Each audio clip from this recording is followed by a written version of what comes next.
She texted from Barcelona. Extended to 2 weeks. Amazing time with the girls.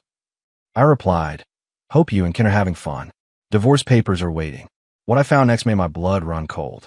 A credit card in my name I never opened. Money missing. And a truth about my son that would change everything. But I wasn't backing down. My name is Thomas Bradford. I'm 44 years old. And for the past 15 years, I've been the director of operations at Meridian Manufacturing, a mid-sized industrial equipment company with just over 200 employees. It's demanding work, but honest work, and it's given me and my family a comfortable life. My wife, Melissa, is 33, works as a marketing manager at a tech firm downtown, and we have a 4-year-old son named Elijah, who's the light of my life. I was sitting in my home office on a Thursday afternoon, reviewing production reports, when my phone buzzed. A text from Melissa. She'd left 5 days earlier for what she called a girls' trip to Barcelona with 3 of her college friends. The message read, Barcelona with the girls, extended to 2 weeks. Amazing time. 3 heart emojis followed, along with a photo of tapas and wine glasses on some restaurant table. I stared at the screen, my coffee going cold in my hand. 2 weeks. She originally said 5 days, maybe a week tops. We discussed the budget, plan around my work schedule, so I could handle Elijah's daycare pickups, coordinated everything down to the day. Now she was doubling the trip without so much as a phone call first. I set the phone down and walked to the window, watching Elijah play in the backyard with his toy trucks. Mrs. Patterson from next door had agreed to watch him for a few hours while I caught up on work from home. The kid was laughing, completely unaware that his mother had just decided he wasn't worth coming home to on schedule. Something twisted in my chest, something that had been building for months. The late nights at work, she claimed, were mandatory. The new gym membership, she just had to have. The way she'd started dressing different, acting different, like she was auditioning for a role in someone else's life. I picked up my phone again and opened the folder I've been keeping on my laptop for the past 3 weeks. Files labeled financial records, communications log, legal consultation notes. I'd prepared for this moment, even though part of me had hoped I'd never need to use any of it. My fingers moved across the screen, typing a response I'd rehearsed a dozen times in my head. Hope you and Ken are having fun. A divorce petition is waiting here. I hit send before I could second-guess myself. Then I blocked her number, her social media, her email. Every avenue of communication, gone in 30 seconds. The phone stayed quiet for exactly 4 minutes. Then my phone started ringing. Not Melissa's number, that was blocked. Her mother's number. I let it ring out. Then her father called. I ignored that one too. By the time the 5th call came through, this time from her sister, I'd already powered down the phone and slipped it into my desk drawer. I walked outside to where Elijah was playing. The boy looked up at me with those huge brown eyes, dirt smudged on his cheek, and grinned. Daddy, look, I made a parking lot. I knelt down beside him, running my hand through his hair. That's amazing, buddy. You're doing great. He went back to his trucks, content in his little world. I stayed there on the grass, watching him play, knowing that everything was about to change. But for now, in this moment, he was happy, and I was going to fight like hell to keep him that way. The next morning, I woke up at 5:30, same as always. Elijah was still asleep, his small chest rising and falling under his dinosaur blanket. I stood in the doorway for a moment, just watching him. For years old, and already he'd been through more than he knew. The question that had haunted me for weeks now fell heavier than ever. Was he even mine? I pushed the thought away and headed downstairs. First things first, I'd spent weeks preparing for this moment, and now it was time to execute the plan I'd laid out with my attorney, Patricia Reeves. She was sharp, thorough, and had seen enough cases like mine to know exactly what needed to happen. By 7 a.m., I had the locksmith at the house. Professional guy, didn't ask questions, just changed every lock on every door. Front, back garage, even the side gate. New keys, new codes, new everything. When he handed me the fresh set, it felt like taking back territory that had been occupied by enemy forces.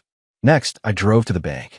The joint account we'd maintained for years got frozen with a single conversation and some paperwork Patricia had prepared. I transferred exactly half to a new account in my name only, then set up automatic payments for the mortgage, utilities, and Elijah's daycare. Everything documented, everything legal, everything by the book. At 9:15, I was standing in Patricia's office downtown, signing papers. She slid the divorce petition across her desk. Already notarized. Already perfect. This is comprehensive, Patricia said, tapping the thick folder beside it. Bank records showing the cash withdrawals, the credit card charges from restaurants you never went to, hotel bookings.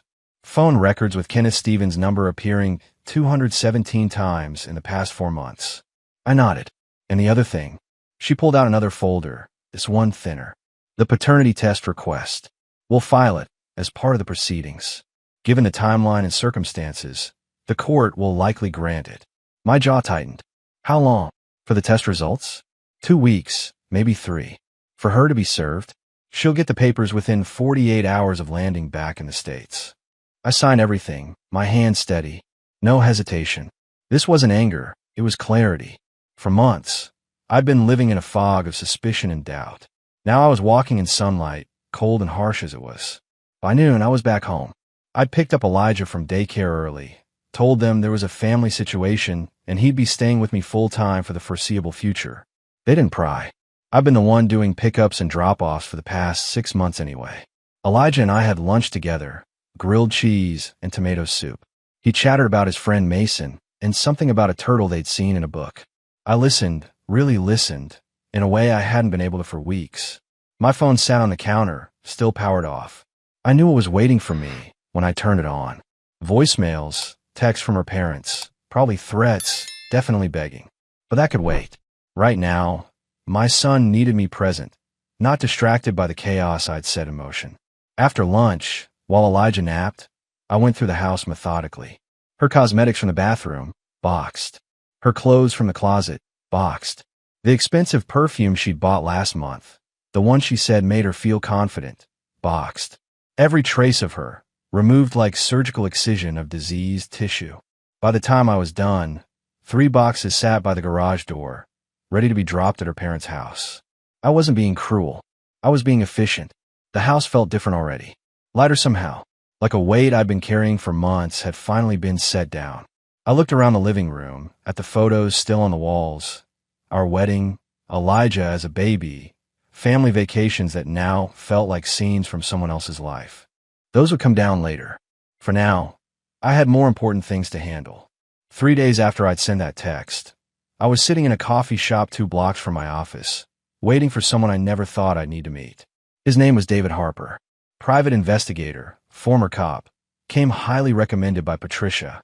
He slid into the booth across from me, a manila folder under his arm. Mid-50s, graying hair, the kind of face that had seen too much and remembered all of it. He didn't waste time with pleasantries. Mr. Bradford, Harper said, opening the folder. You were right to call me.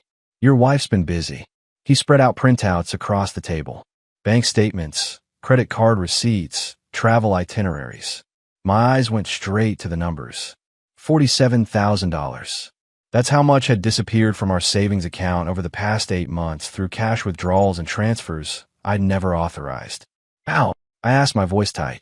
She had access to your accounts. Joint accounts are easy targets. Harper tapped one receipt. This one's interesting. Hotel charge in Chicago, 4 months ago. The Langham, Presidential Suite. 3 nights. You were in town for a conference then, weren't you? I nodded slowly. Meridian's annual operations summit. I stayed at the Marriott near McCormick Place. She stayed at the Langham, with Kenneth Stevens. He checked in under his name. She joined him later. Harper pulled out another sheet. And this receipt here, from a jewelry store. $18,000 for a Rolex. That match anything you own? No, didn't think so. My guess is she bought it for Stevens as a gift. The coffee in my cup had gone cold, but I didn't care. I was too focused on the paper trail of my wife's betrayal, laid out in black and white like evidence at a crime scene. Harper continued. There's more. She opened a separate credit card 6 months ago, different bank. Paperwork shows your forged signature. Racked up $32,000 in charges. Fancy restaurants, hotels, weekend getaways. The billing address goes to a P.O. box she rented under a fake business name. I sat back, processing. This wasn't just an affair. This was systematic theft. What about Stevens? I asked. Harper's expression darkened. Kenneth Stevens, 51, divorced twice, currently engaged to his 3rd victim. I mean fiancé. Runs a consulting firm that's mostly smoke and mirrors. He's got a type. Married women, preferably younger, preferably with money. Your wife fits the pattern perfectly. His fiancée knows about this. Not yet, but she will. I've got documentation ready to send her way if you want. I thought about that. Some woman out there, planning a wedding, thinking she'd found her happily ever after with a man who was currently in Barcelona with my wife. Did she deserve to know? Absolutely. Send it, I replied. Harper nodded and gathered the papers back into the folder. One more thing. The paternity test your attorney mentioned. I did some digging. Your wife had a relationship in college with a guy named Jason Wright. They broke up right before graduation. Messy split from what I found. He's a teacher now. Lives in Ohio. Thing is, your wife visited Ohio 5 years ago for what she told you was a work conference. My stomach dropped. 5 years ago. That's when she got pregnant with Elijah. Yeah, Harper confirmed, his voice softer now. Timeline matches up. I pulled phone records. She called Wright's number 17 times that month. After Elijah was born, the calls stopped completely. I stared at the table, my mind racing. Everything I'd built my life around, every assumption, every belief, all of it crumbling like a sand castle at high tide. Harper slid a business card across to me. This is a DNA testing lab. Private, discreet, fast results. You're going to want answers, Mr. Bradford. Better to know now than wonder forever. I took the card, tucked it into my wallet. What do I owe you? Your attorney's already handled it. But I'll keep digging if you need me to. Keep digging, I said. I want to know everything. That evening, I was making dinner for Elijah when my phone rang. Unknown number, but local area code. Against my better judgment, I answered. Thomas Bradford. The voice was female, shaky, on the edge of tears. Speaking. My name is Jennifer Carlson. I'm engaged to Kenneth Stevens. I turned off the stove burner and walked into my office, closing the door behind me. Elijah was watching cartoons in the living room, safe and distracted. This conversation needed my full attention. Go on, I said carefully. Jennifer's voice broke. I got an email this morning. Photos, documents, receipts. Your investigator sent them. Kenneth and your wife, they've been... I didn't want to believe it, but I called Kenneth's assistant, and she confirmed he's been in Barcelona for the past week. He told me he was at a consulting conference in Denver. I sat down at my desk, the weight of her pain coming through the phone like a physical force. I'm sorry you had to find out this way. How long have you known? She asked. Suspected for months. Confirmed it a few days ago when she texted me from Barcelona about extending her trip. That's when I filed for divorce. Silence on her end, then a sound like she was trying to compose herself. They spent my money, Jennifer said quietly. I gave Kenneth $40,000 3 months ago. He said it was for expanding his business, that we'd be partners. He spent it on her, on hotels, on jewelry, on this trip to Spain. I saw the receipts in the email. My money paid for their affair. My hand tightened around the phone. Did you confront him? I broke off the engagement an hour ago. Called him in Barcelona, told him everything. He denied it at first, then tried to blame your wife. Said she seduced him, that he was vulnerable after his last divorce. I hung up on him. Good, I replied. He doesn't deserve an explanation. Your wife was there when I called. Jennifer continued. I heard her voice in the background, asking who was on the phone. Kenneth told her it was nobody important. That's when I knew for sure. I was nobody important. Just a checkbook with a heartbeat. I exhaled slowly. What are you going to do? I already did it. I called my attorney, froze all my accounts, filed a civil suit against Kenneth for fraud. He's not getting away with this. Neither is she. There was steel in her voice now, the kind that comes when grief transforms into resolve. I recognized it because I'd heard the same tone in my own voice 3 days ago. If you need anything, I said, witness testimony, documentation, anything I can provide to help your case, it's yours. Thank you, Jennifer replied. And Thomas, I know this doesn't help much right now, but your son is lucky to have a father who's willing to fight for him. Whatever happens with the paternity test, don't let it change how you see him. He's innocent in all this. Her words hit harder than I expected. I won't, I promised. After we hung up, I sat in the silence of my office, staring at the family photo on my desk. Melissa, Elijah, and me at the beach last summer. All of us smiling, all of us pretending everything was fine. I turned the frame face down. In the living room, Elijah laughed at something on TV, his voice bright and unburdened. He didn't know yet that his mother might not be coming home. He didn't know that the man he called Daddy might not be his biological father. He didn't know that his entire world was built on lies. But he would know he was loved. No matter what the DNA test said, no matter what legal battles lay ahead, Elijah would know that I chose him. Every single day, I would choose him. That was the one truth I could control in a life that had become nothing but questions. The testing center was in a nondescript medical building off Highway 94, the kind of place you drive past 100 times without noticing. I carried Elijah inside on a Tuesday morning, his small hand clutching his favorite stuffed dinosaur. "Where are we going, Daddy?" Elijah asked, his voice curious but not worried. At 4 years old, medical offices were just places with lollipops at the end. "Just a quick appointment, buddy," I replied, keeping my voice light. "They need to check something, and then we'll go get pancakes." "Sound good." His face lit up. "With chocolate chips. With as many chocolate chips as you want." The technician was a kind woman in her 50s named Rosa. She knelt down to Elijah's level, showing him the swab kit like it was a magic trick. "I'm going to rub this soft stick on the inside of your cheek, okay? It tickles a little bit, but it doesn't hurt at all." Elijah opened his mouth obediently, and 30 seconds later, it was done. Rosa took my sample next, sealed everything in labeled vials, and handed me paperwork. "Results in 10 to 14 days. We'll call you first, then send the official report to your attorney." I nodded, signed where she indicated, and took Elijah out to the car. He chattered about pancakes the whole drive to IHOP, completely unaware that his entire identity might be about to shift. 8 days later, Patricia called. I was at work, reviewing a production schedule for a client in Detroit, when her name appeared on my phone. My stomach dropped before I even answered. "Thomas," Patricia said, her voice carefully neutral. The results came back. I stepped out of my office into the empty hallway, my heart pounding. "And Elijah is not your biological son." The words hung in the air like smoke after an explosion. I leaned against the wall, suddenly needing its support. Patricia continued, her voice softer now. "I'm sorry, Thomas. I know this isn't what you hoped for. But listen to me carefully. This doesn't change your legal standing. You're on the birth certificate. You've been his father since day one. We're going to fight for full custody, and we're going to win." "Does Melissa know?" I asked, my voice rough. "She'll be served with the results along with the amended divorce petition when she lands tomorrow. We're including evidence of fraud, both financial and paternal.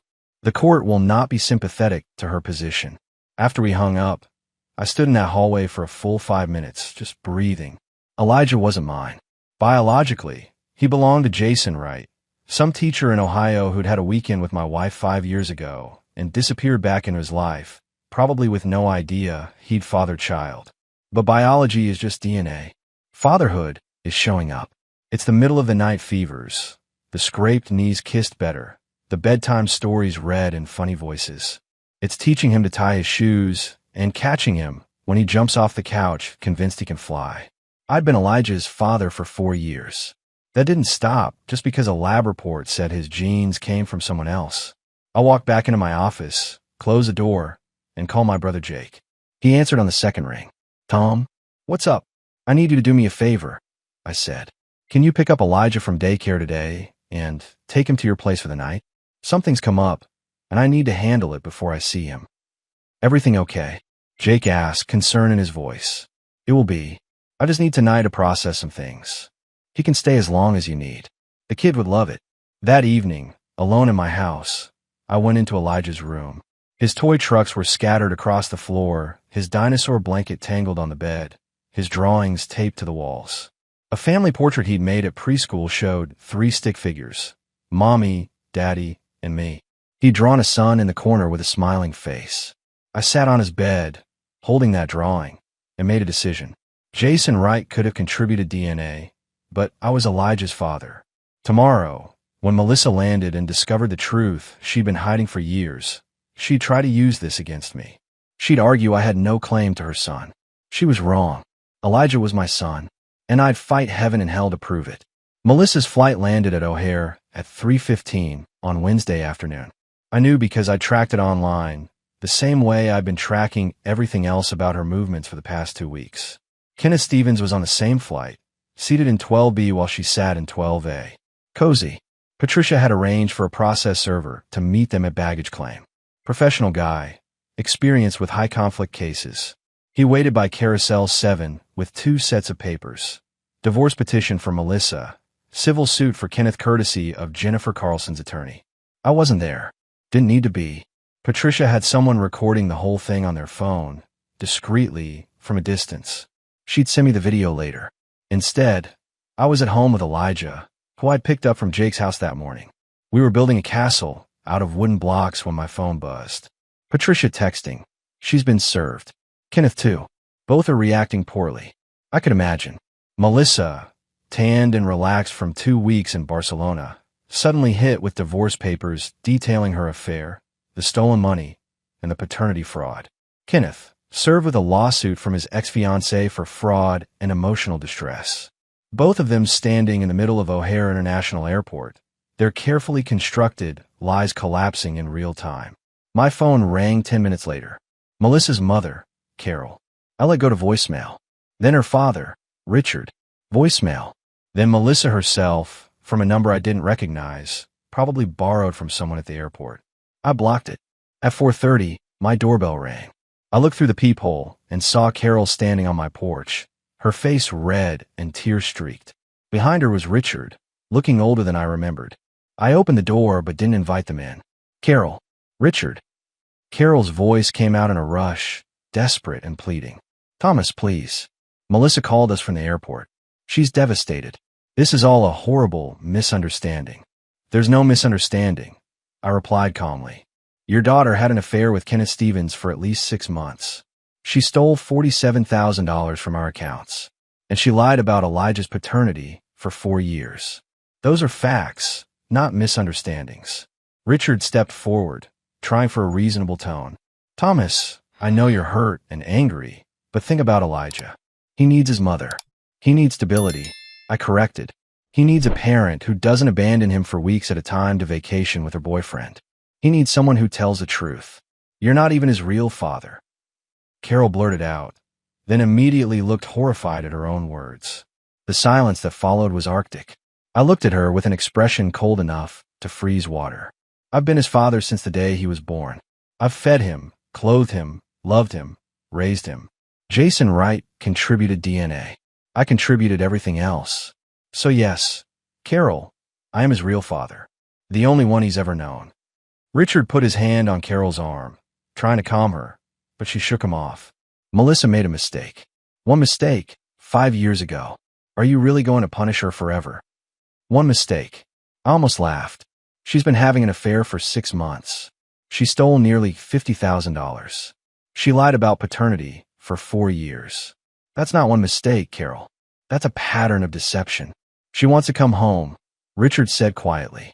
She wants to talk to you, to see Elijah, to try to fix this. The locks have been changed, I replied. This isn't her home anymore, and she's not seeing Elijah until the court decides custody arrangements. Carol's face crumpled. You can't keep her from her son. I'm not keeping her from anyone. The legal system will determine what's best for Elijah. Until then, he stays with me, in a stable environment, with a parent who didn't abandon him for a European vacation with her lover. I started to close the door, but Richard spoke up one more time. Thomas, please. At least let her talk to Elijah on the phone. He must be confused about where she is. I paused, considering, then shook my head. Elijah thinks his mother is still traveling.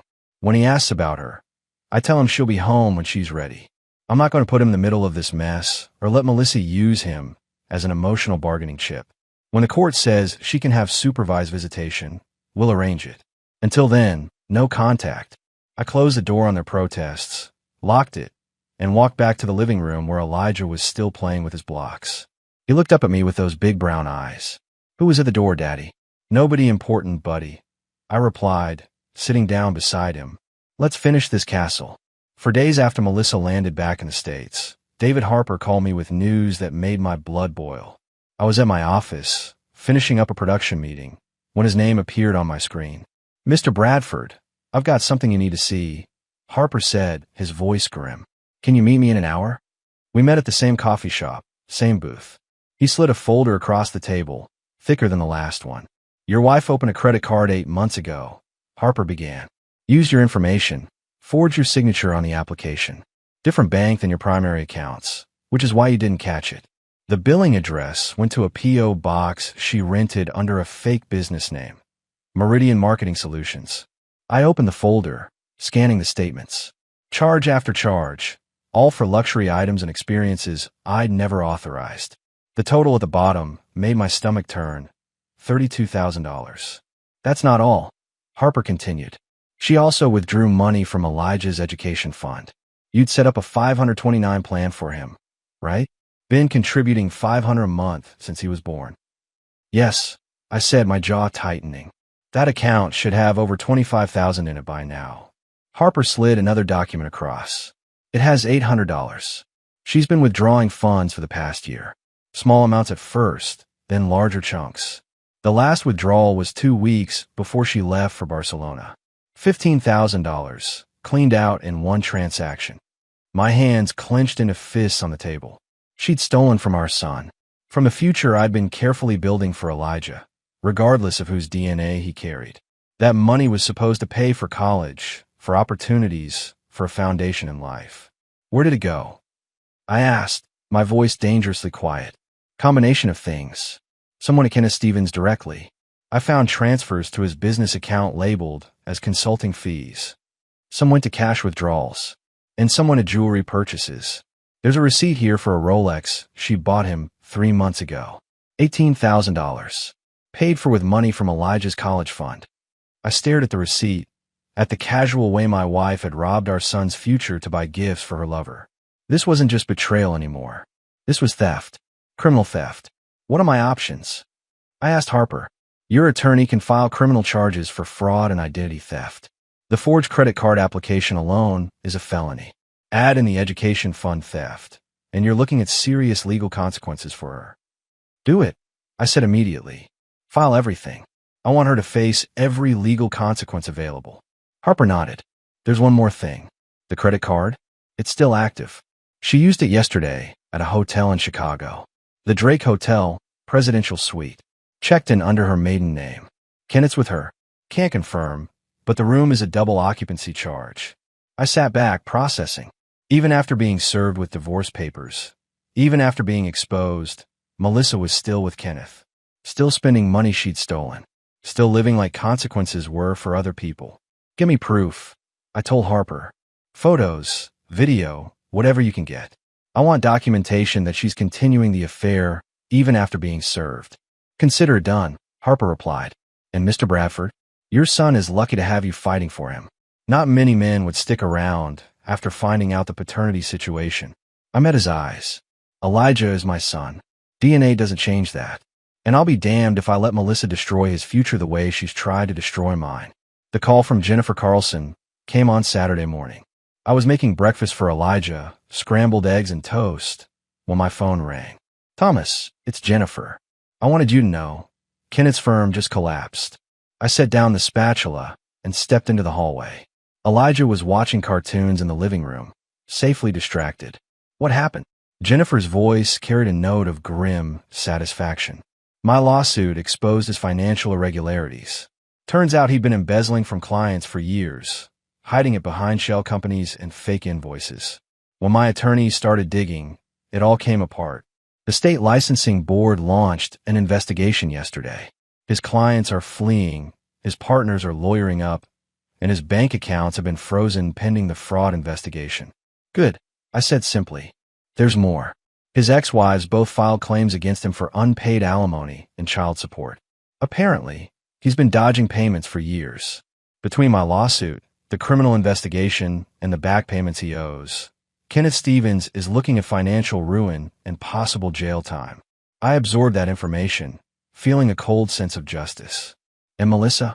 She's still with him, according to my investigator. Checked into some hotel in Chicago together 3 days ago. I guess she thinks love conquers bankruptcy and criminal charges. After we hung up, I made a decision. I called Patricia and told her about Kenneth's collapse. That's useful, Patricia said. It shows Melissa's judgment is severely compromised. She's choosing to stay with a man facing criminal charges rather than focus on her own legal situation or her relationship with Elijah. The court will take note of that. The preliminary custody hearing was scheduled for the following Thursday. Patricia had prepared meticulously evidence of the affair, the financial fraud, the paternity deception, Melissa's continued relationship with Kenneth despite his legal troubles, and my documented involvement in Elijah's daily care. We're asking for full physical custody with supervised visitation for Melissa, Patricia explained during our prep session. We'll argue that her pattern of deception, financial irresponsibility, and poor judgment makes her unsuitable for joint custody. What are our chances? I asked. Strong. The judge will see a father who's been present and responsible versus a mother who abandoned her child for a 2-week vacation with her lover, stole from the child's education fund, and continues a relationship with a man under criminal investigation. The optics are terrible for her. Thursday came. I wore my best suit, arrived early, sat in the courtroom with Patricia beside me. Melissa arrived 10 minutes late, looking haggard, her attorney a harried-looking woman who clearly had been handed a nightmare case. The judge, a stern woman in her 60s named Margaret Flynn, reviewed the filings with an expression that grew progressively more severe. When she finally looked up, her gaze went straight to Melissa. Ms. Bradford, Judge Flynn said, and I noticed you didn't use Mrs. I've reviewed the evidence presented by your husband's attorney. The affair, the forged credit card, the depletion of your son's education fund, the paternity fraud. Do you dispute any of these facts? Melissa's attorney stood. Your Honor, my client acknowledges certain mistakes were made, but I asked Ms. Bradford. Judge Flynn interrupted. Ma'am, do you dispute these facts? Melissa's voice came out small. No, Your Honor. And you're currently residing with Mr. Kenneth Stevens, who is under investigation for fraud. We're friends, Your Honor. Judge Flynn's expression could have frozen lava. Friends who share hotel rooms. I see. She looked down at her papers again. Temporary custody is awarded to Mr. Thomas Bradford. Ms. Bradford will have supervised visitation, 2 hours per week, location to be determined by the court-appointed supervisor. We'll reconvene in 60 days for a full custody hearing. The gavel came down. Just like that, Elijah was legally under my full protection. The supervised visitation sessions happened every Saturday at a neutral facility downtown. A court-appointed supervisor named Angela sat in the corner, taking notes while Melissa spent her 2 hours with Elijah. I drop him off and return to pick him up, never seeing Melissa face to face. That arrangement worked fine for me. But on the 4th Saturday, Angela called me before the session. Her voice was concerned.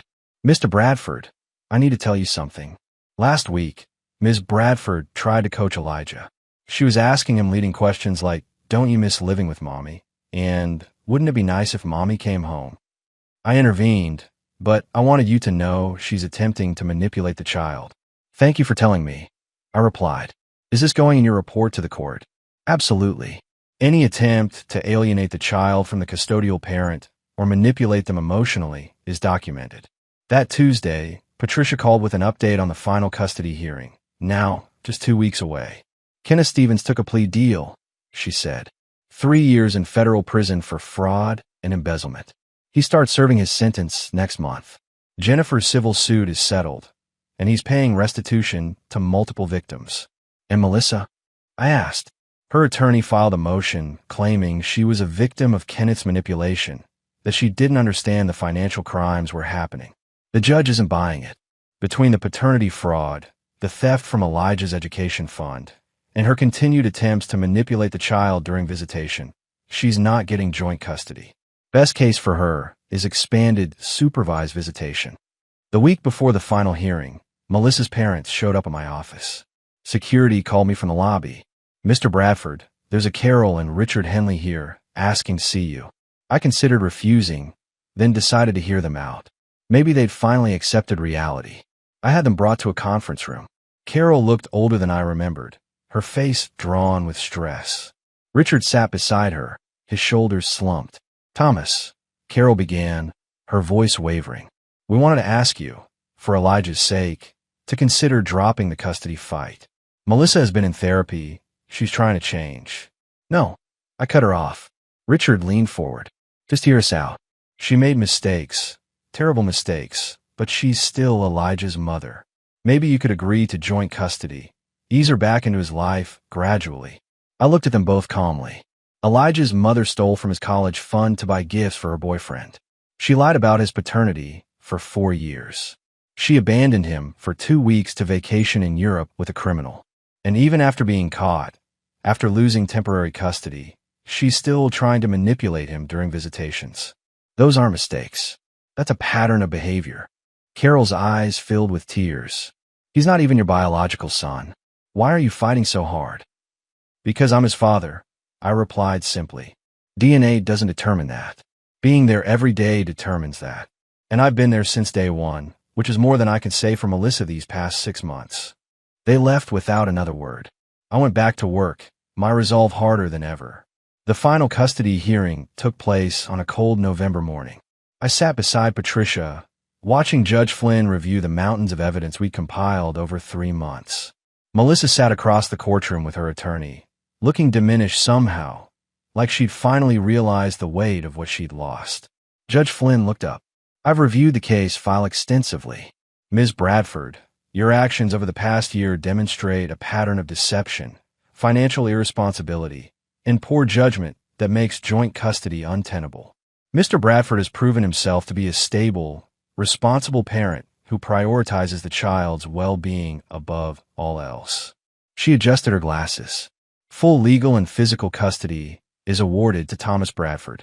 Ms. Bradford will have supervised visitation for hours per month, with the possibility of expansion after 1 year of demonstrated stability and completion of court-ordered therapy. The gavel came down. Final. Permanent. Elijah was mine. Outside the courthouse, Patricia shook my hand. Congratulations, Thomas. You fought hard for that boy. He's worth fighting for, I replied. 8 months later, life had settled into a new rhythm. Elijah started kindergarten, made friends, thrived in ways I hadn't seen when Melissa was still around. The tension that used to hang in our house was gone, replaced by something lighter. Melissa attended her monthly supervised visits, though Elijah showed less interest each time. She'd become more of an aunt figure than a mother, someone he saw occasionally but didn't particularly miss. Jennifer Carlson and I stayed in touch. She'd moved on, started dating a teacher she met through mutual friends, seemed genuinely happy. We met for coffee sometimes, 2 people who'd survived similar betrayals and come out stronger. One Saturday afternoon, I took Elijah to the park. He ran ahead to the playground, his laughter carrying back to me on the wind. I stood there watching him, this boy who'd become my son not through biology, but through choice, through commitment, through love. My phone buzzed. A text from my brother Jake. Bringing the kids over for dinner tonight. Sarah's making her famous lasagna. You in? I smiled and typed back. We'll be there. Family wasn't about DNA or perfect circumstances. It was about showing up, staying present, choosing to love even when it was hard. I'd learned that lesson the painful way, but I'd learned it well. Elijah ran back to me, his cheeks flushed from running. Daddy, watch me go down the slide. I'm watching, buddy, I call back. Show me what you've got. And as he climbed that ladder and slid down with pure joy on his face, I realized something. I'd won. Not because I defeated Melissa in court, but because I protected this child from chaos and given him stability. That was worth more than any verdict.